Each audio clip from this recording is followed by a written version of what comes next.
furnace draft inducer motor. That guy was willing to charge us $1,000 more than this. That'll be here in a couple of days, and I just saved my daughter $1,000. Don't throw your money out the window. Don't leave it on the table.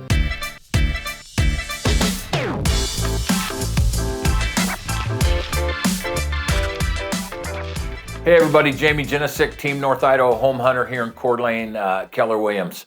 I appreciate the time to check out the video today. We just got back from Las Vegas for a Keller Williams convention. Last year I went over to Westport fishing. We went 64 miles off the coast to go fish for tuna, and we caught some tuna. I puked my guts out for about 8 hours.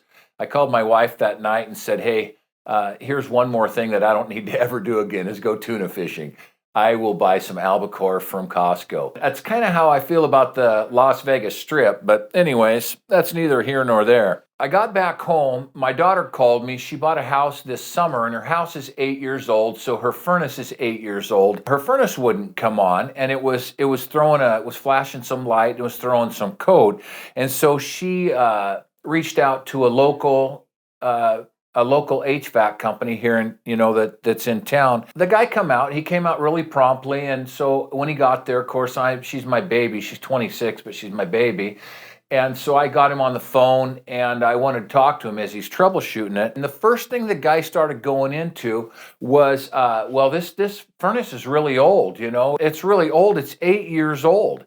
He's like, well, yeah, it could have a broken heat exchanger and it could be this and stuff. And the thing is, people start talking about broken heat exchangers because if a HVAC guy comes in, to my knowledge, if they find one with a broken heat exchanger, they can red tag it right then and shut it down, and rightly so, because it'll it expels CO2 gas, and I've known people that have passed away from CO2 poisoning. That's a pretty serious thing. But that's the first thing that the guy went into. It'd be like going to the doctor and he's like, well, you could have cancer. And I'm like, well, gee, doc, I just cut my finger. Well, I know, but you could have that. Who goes there right off the bat? So he starts troubleshooting it, and then he finds out that it's called a furnace draft inducer motor. I asked him, I said, hey, what does it cost? Because Sarah gets to pay for it. What is the cost of an inducer motor? And he's like, well, we use some clear thing. He made this sound like he used this pricing sheet that everybody uses here in the area, and it made it sound all on the up and up. And I said, how much was it? And he goes, well, they're about $1,236 for a little inducer fan.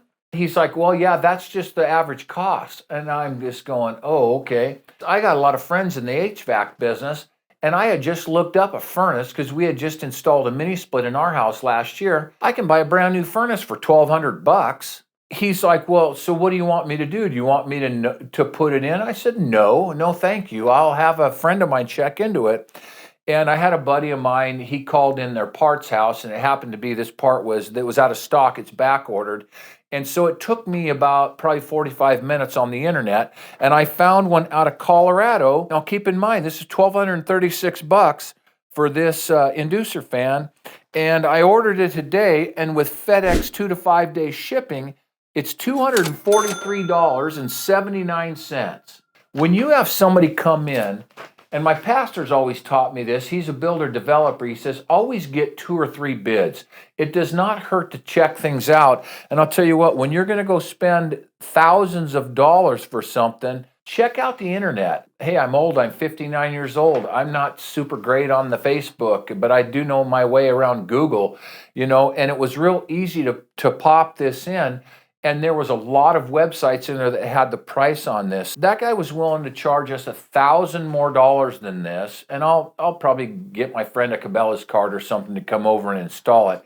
Can't be very hard. He just said, make sure the electricity is off, obviously. That'll be here in a couple of days.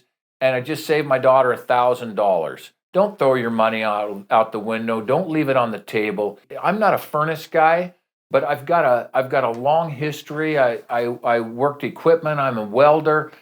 We installed all kinds of infrastructure, water, sewer, that kind of stuff. I know a little bit about a lot of things, and we run into a lot of different situations with roofing or plumbing or furnaces or whatever in real estate, septic. Give North Idaho Home Hunter a call. we could probably help save you some money. Thanks.